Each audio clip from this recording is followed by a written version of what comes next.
John Candy, I Like Me, explores the life of the great comedian who died at age 43. I interview producer Ryan Reynolds and director Colin Hanks.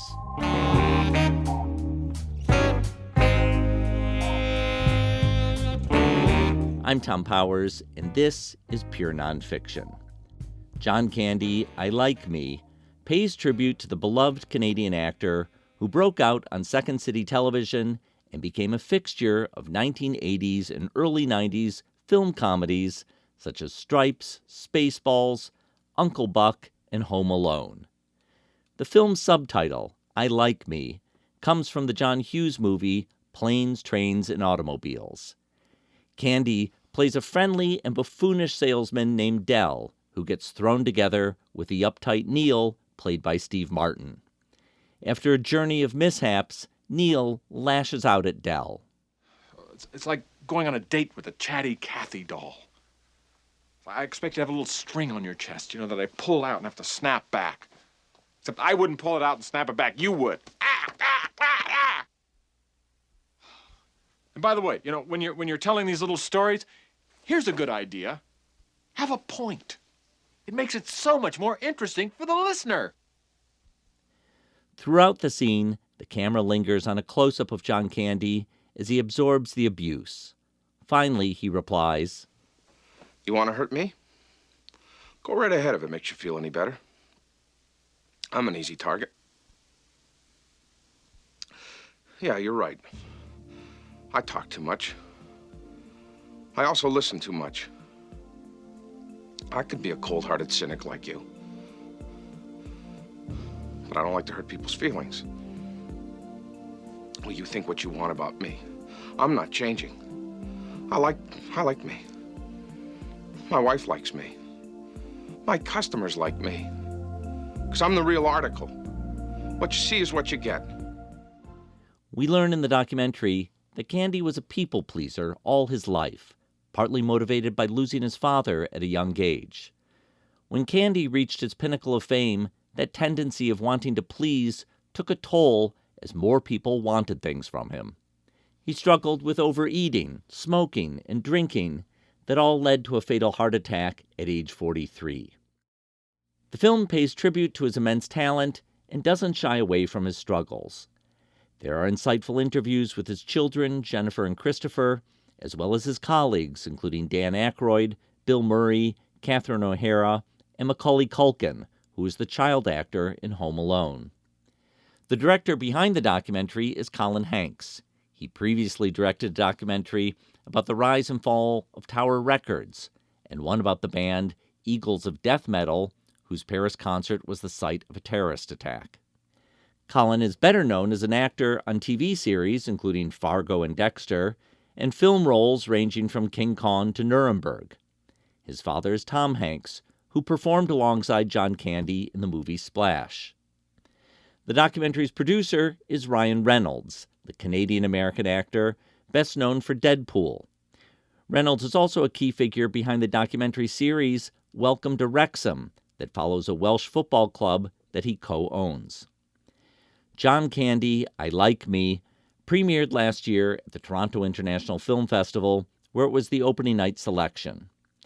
I sat down with the filmmakers earlier this month in front of an audience at a New York screening co-presented by Doc NYC.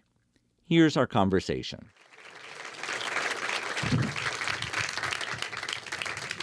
Hello. Hello, everybody. So, Colin, let me start with you. What did John Candy mean to you that made you want to make this film? Joy.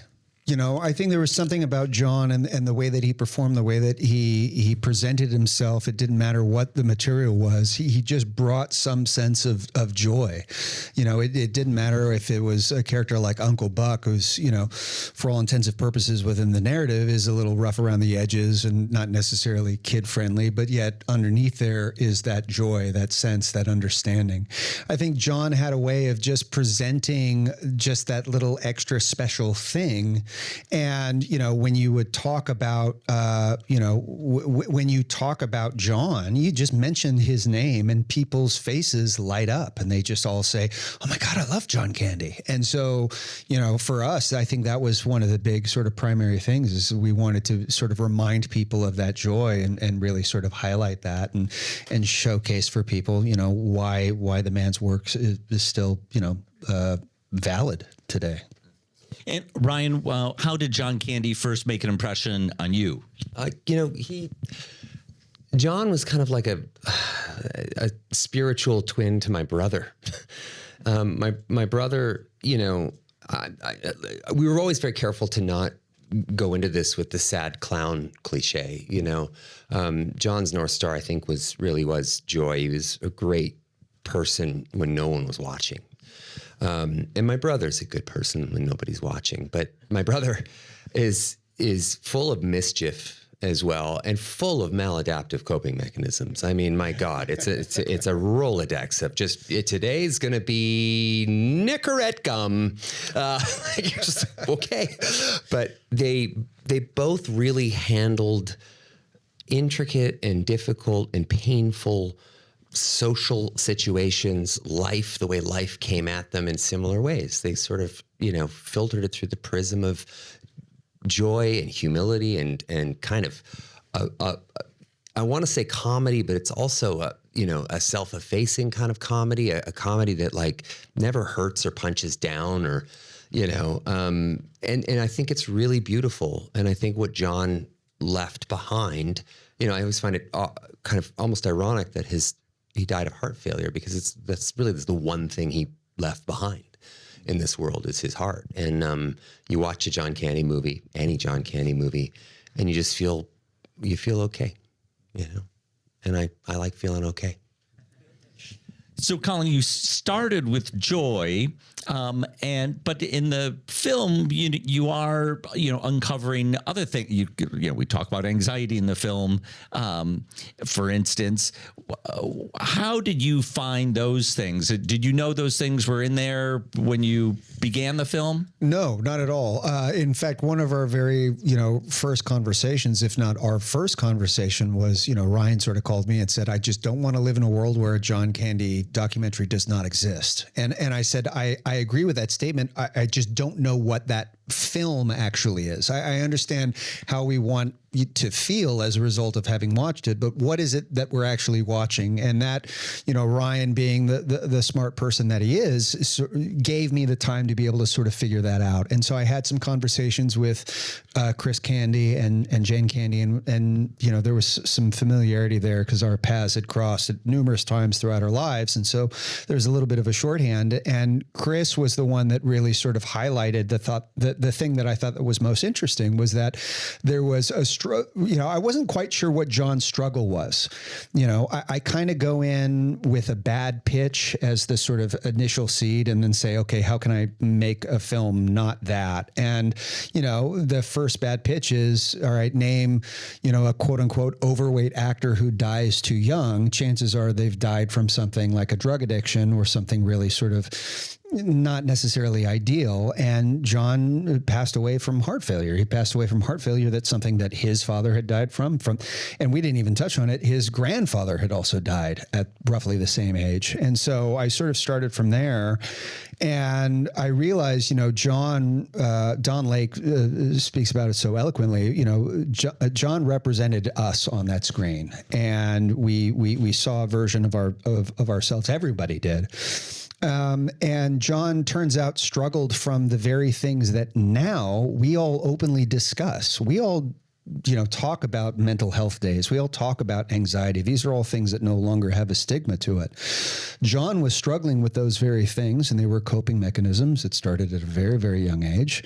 I didn't know about, his father passing on his 5th birthday. And when I heard about those things, struggling with anxiety, dealing with loss at an early age, those started to become real tangible human things that I thought was very interesting. And that was enough for me to be able to say, all right, let's launch from there, and then we'll see, what our due diligence and digging will bring, and the story will sort of present itself.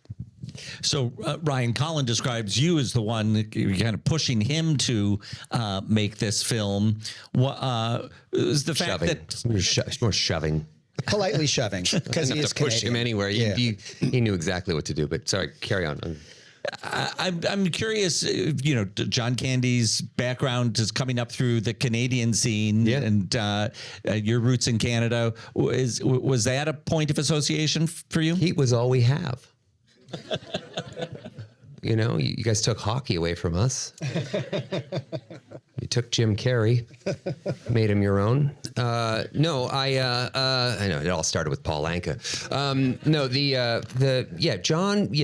He is an exemplary of like a person that can make it, but then stay themselves, keep his head screwed on right and his feet on the ground, and really, be everything that you wish and hope our idols or our movie stars or whatever pop stars would be, when the cameras aren't on them, and we touched on something. I think that what I think part of his legacy is what I love about a documentary film making and docuseries, anything that sort of lives in that medium, is that you can't tell a story. You can only listen to it and listen to it over and over again and hear all these people talking about the subject matter with real intimacy and vulnerability. You can't yourself have that kind of insight into these people. So you really have to rely on these people. And Colin really sat with the problem longer than most people would, which is another skill, I think, that it determines whether a movie works or a project works or not. And listen to it and see what it's telling you. And then your job is to simply share that story and pull that one string. What I loved about this process was it wasn't until you see sort of, Bill Murray and Conan mentioned something. Both of them mentioned something independently, but it was similar. It was that people pleasers, watch out. If you're a people pleaser, you could be in trouble in a business like this. And he said that because, at least I think, and I think Colin would agree, because we've certainly talked about this before, but you can just completely do a reversal right now if you like. But people that are people pleasers and they live at that intersection of people pleasing and a mental health crisis of some kind. I can't imagine how many people have lost their lives at that intersection. Because if you're in a mental health crisis, the first thing you have to do is center yourself. If you are a people pleaser, the last thing you're going to do is center yourself. And I think a lot of people suffer a pretty awful fate there. And I remember Bill Murray really, hitting that. He said, you just can't make people happy. And you can't focus on trying to make people happy in this business, because you'll end up dead. And I thought that was just profound. And this is the same guy who was like, you can't make a documentary on John Candy. He's never done anything wrong. He's a great guy.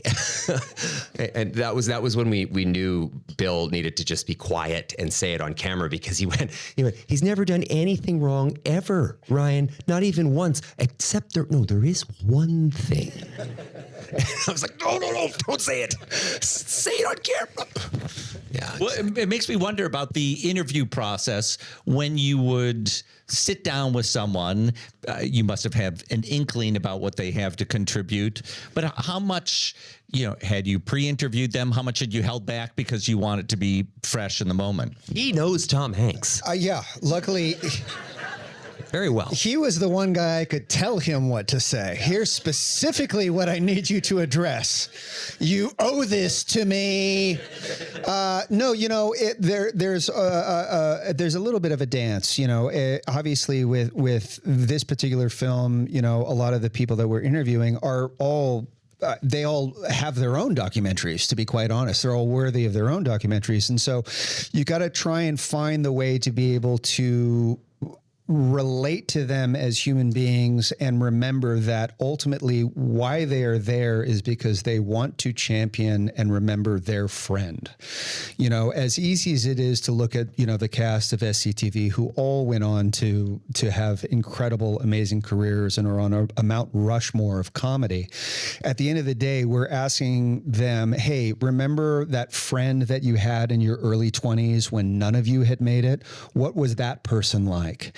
and what was the soul of that person like. And, you know, obviously you go into every interview saying, okay, I'm hoping they can address this particular era. I'm hoping they can address this particular thing. But you also have to sit back and just say, you tell me, you know, what it is that you remember. And that's where the real sort of discovery happens. And, you know, ultimately there's, you know, if you look at the rough cuts, there is a lot of stuff like John was really great. John was really nice. That was really funny. And you still need to drag, you know, a little bit more out of them.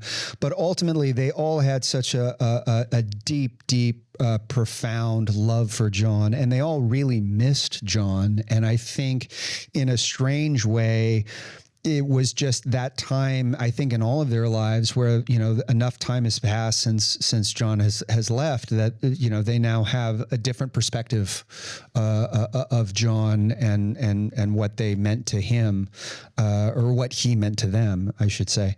And so you just kind of have to be open to that. And luckily everyone was so kind and honest. You know, there were a few interviews where I got on the phone with them ahead of time to just sort of let them know what it was that we were trying to accomplish, and some people were simply just said, where do you need me? You know, Marty Short, very early on, he was one of the first people I spoke to, not in front of the camera, just in generally speaking about doing the documentary. And he said, you know, your biggest problem is going to be no one is going to want to say no.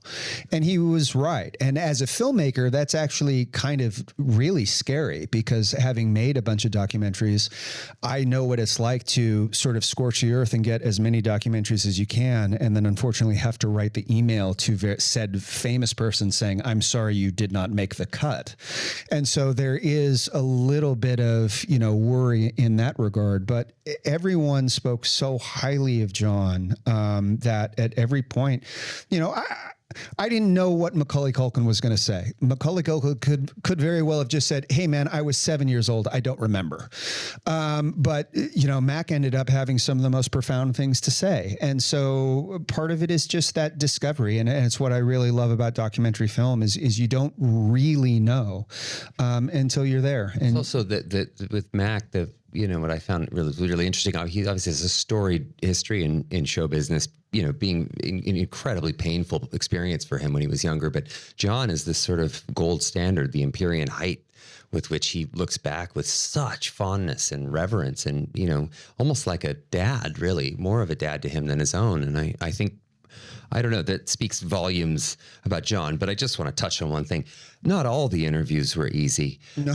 Dan Aykroyd was like, I was going to die of old age if I didn't get this man on camera. And Bill Murray, I mean, I finally got his number through some very, very wicked tactics. And I am not proud of the things I did, but I got it. And the answer machine was a Greek shipping company. I mean, like, why are we so elusive? Like, you must like performing at some point, or maybe money. I don't know. Like what?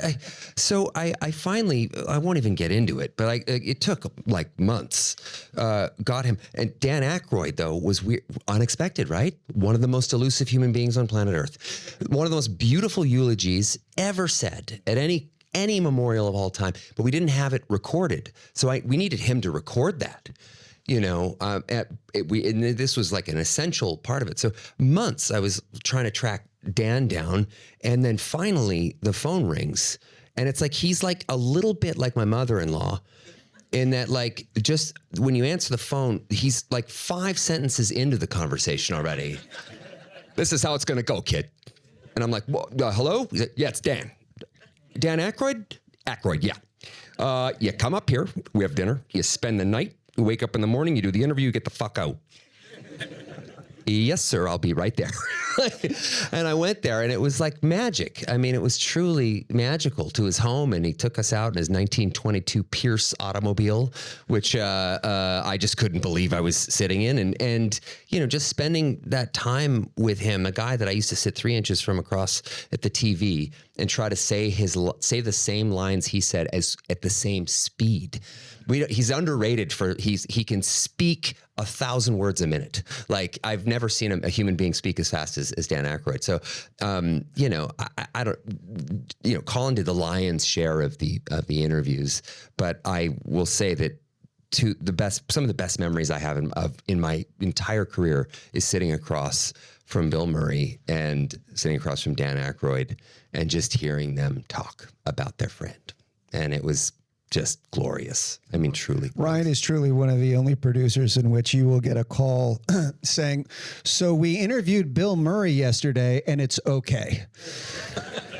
It's like, you did that? Okay, good. We're good. That's fine. That's fine. And Ryan, I mean, secured like two of the, you know, the biggest guys, the biggest fish you possibly could, and got them to open up.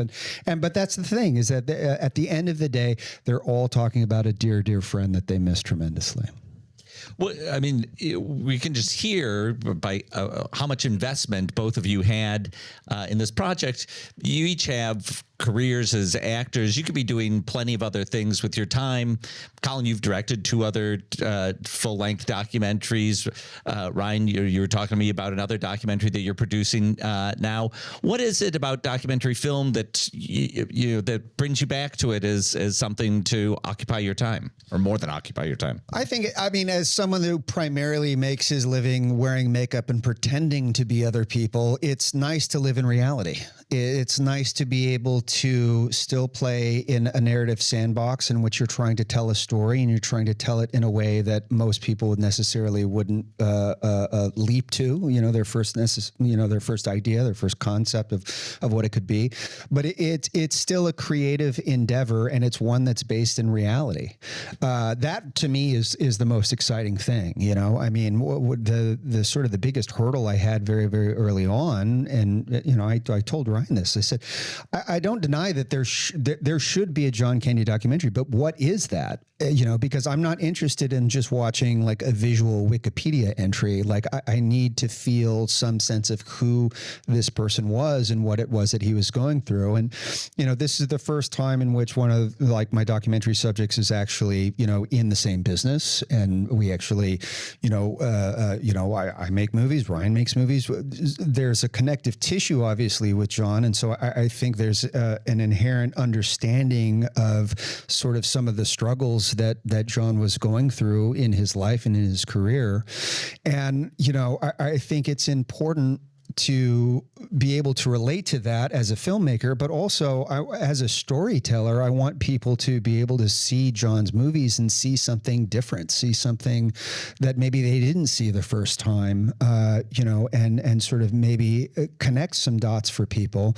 But also at the same time, hopefully, I hope, and you'll tell me if this is not the case, hopefully make you feel like you've just seen a John Candy film for the first time. You know, I want people to feel like they've just seen Planes, Trains. I want people to feel like they've just seen Uncle Buck. And so that's a fun artistic challenge, you know, and you know, as the guy that just wears the makeup and shows up on the day and says the lines, I don't get to have that I don't have that creative, you know, my knuckles aren't that deep in that clay as an actor, but as in documentary, I can. And it's a chance.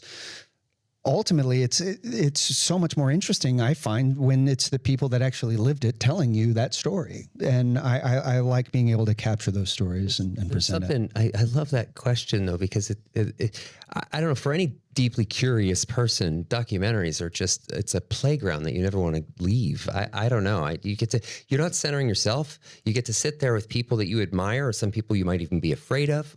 I don't know. I mean, it's a very interesting process of just listening, and listening's a wonderful skill. It's the greatest skill in acting as well.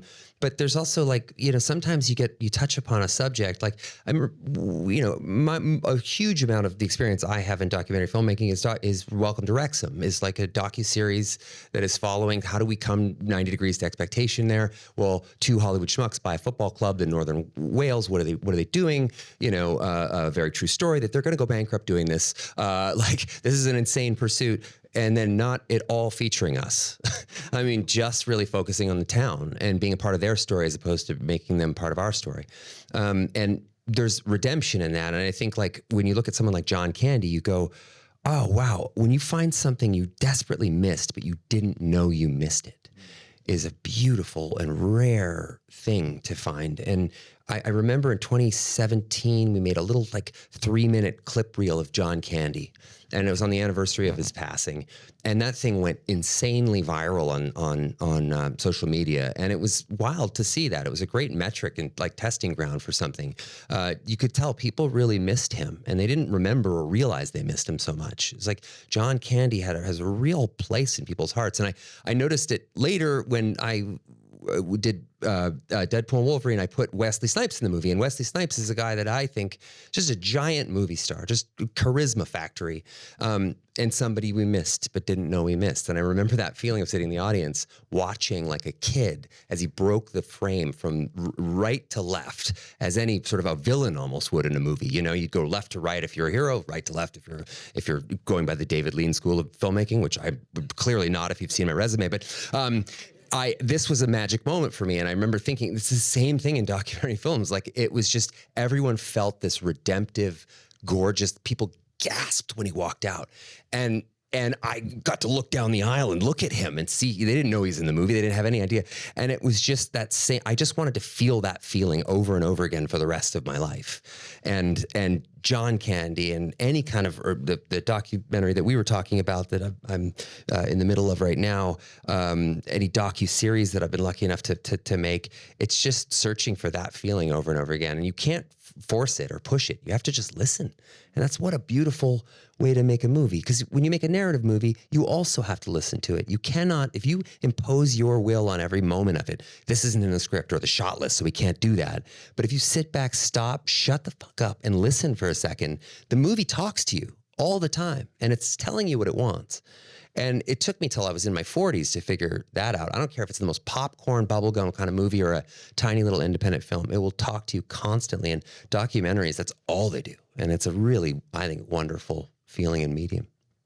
So after you've immersed yourself in the world of John Candy, what are the things that you take away from this project? What are the things you take away, lessons that his career teaches you that maybe you take into your own lessons or take into your own life? Well, I mean, that's a good question. I didn't think that this was going to be one of the most personal films that I've made. But again, sort of variation on the theme, just sort of listening to what the story was going to be and just sort of using my intuition. I was really taken aback at just how much John's personality and those things that we celebrate and that we love about the man, those were all coping mechanisms that were instilled in him at a very, very, very young age. And, you know, that idea of making sure everyone else is okay, making sure everyone else is taken care of, entertaining other people, bending over backwards to make sure that no one is feeling overlooked or left out. You know, those were very much John's coping mechanisms, but those also made him memorable. Those also made him, made people feel a connection with him. And the idea of celebrating that, but also, you know, paying a little bit of caution and saying like, look, if you understand how trauma and how childhood and, you know, it doesn't have to be a big T trauma in order to affect your life.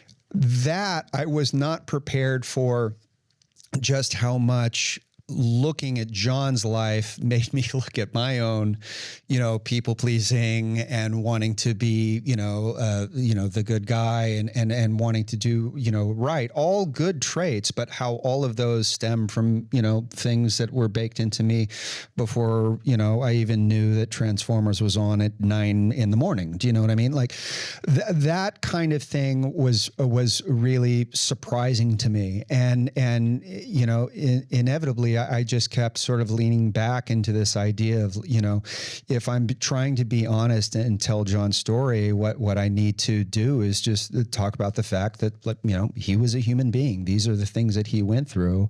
And to, you know, John, and we were able to touch on it in the film, and I'm really sort of very proud of this fact, is that as actors, for a majority of our careers, you kind of are given the opportunity and you try and find things in the job to latch on to, because maybe your life isn't all about hopefully being invited to the cool party with all the kids, but you're trying to find some human connection to the character that you're playing. It didn't matter what the movie was. John was able to find those little moments for him personally. I'm thinking specifically about, the great outdoors and him, wanting to recreate a camping trip with his father, which we know John did not actually really have the opportunity to have, when he was older. And so you try and find those ways to be able to incorporate little bits of your personal experience into your films. And I wasn't expecting that to be the case in the John Candy film, but this is where we're at. And now I've kind of talked myself into a box. I don't even remember what the question is.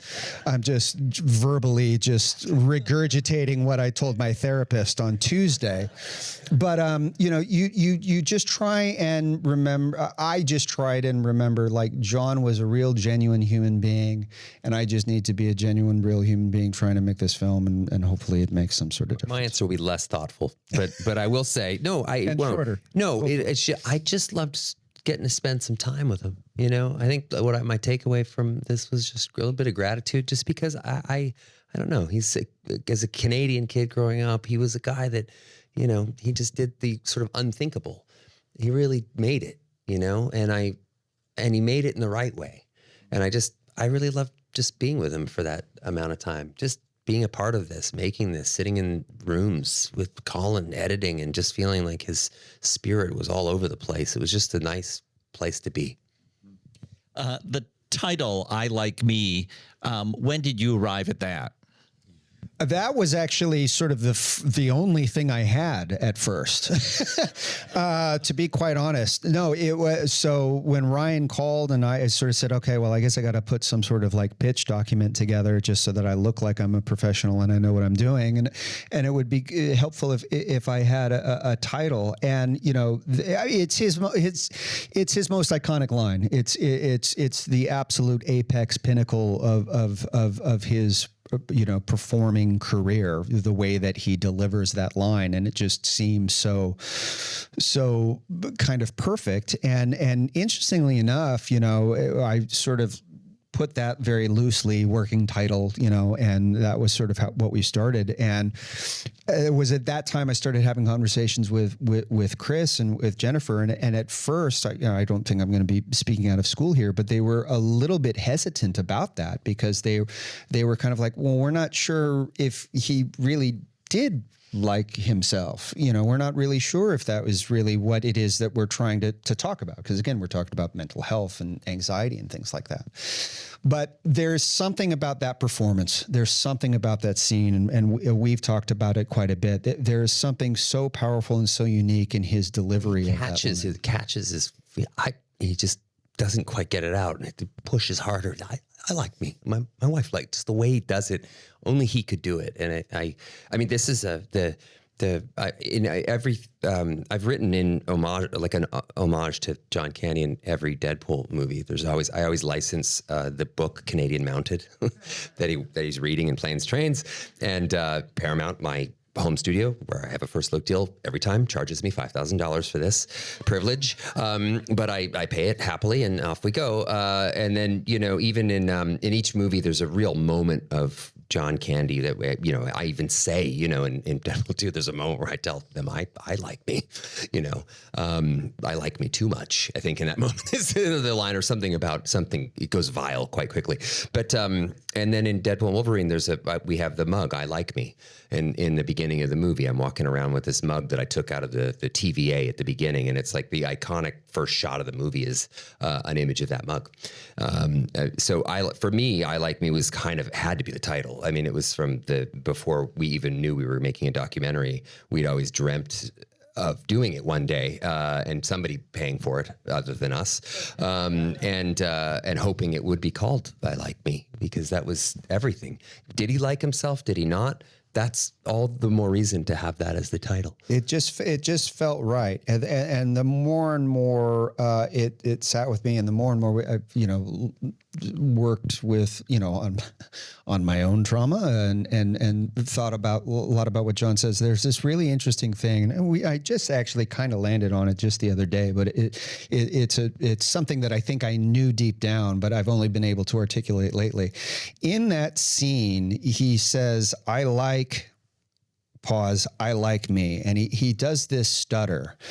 And a lot of people hear about affirmations. You're supposed to say these affirmations in the mirror in order to sort of like pump yourself up in the morning. What? Really? Yeah, that's what you're supposed to do.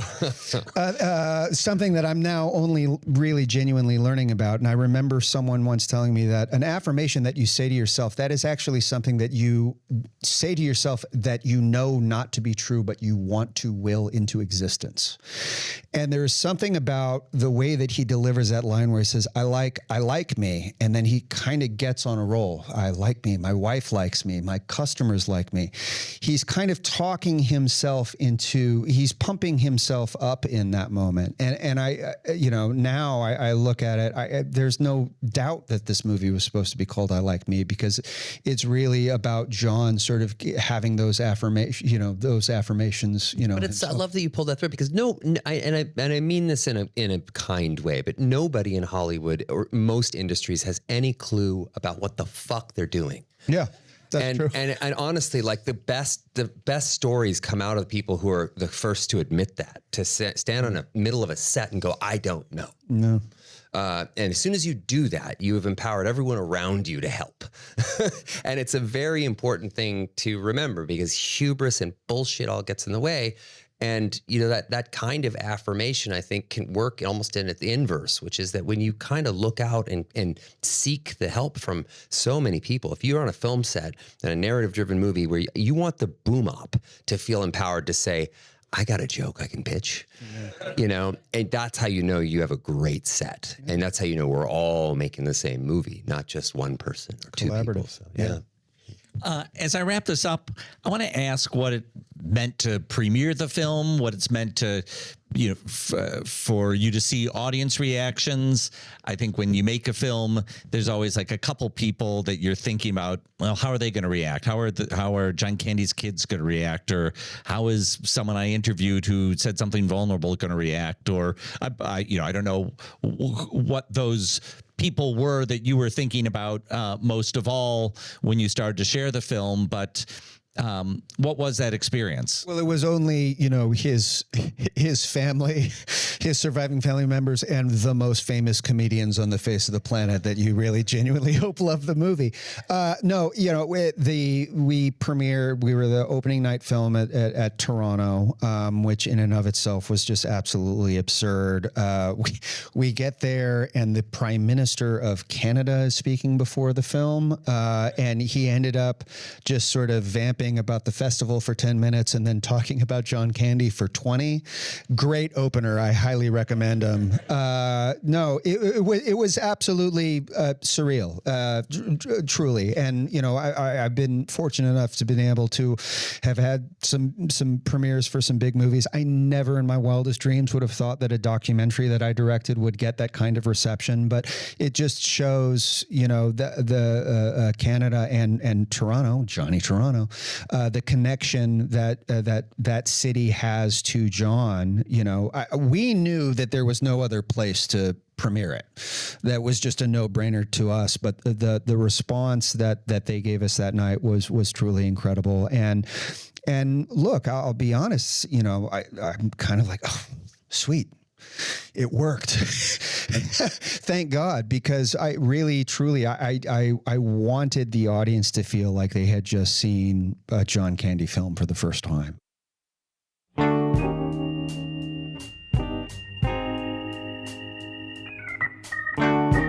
I want to thank Colin Hanks and Ryan Reynolds for speaking with me. Their documentary, John Candy, I Like Me, is now streaming on Amazon Prime.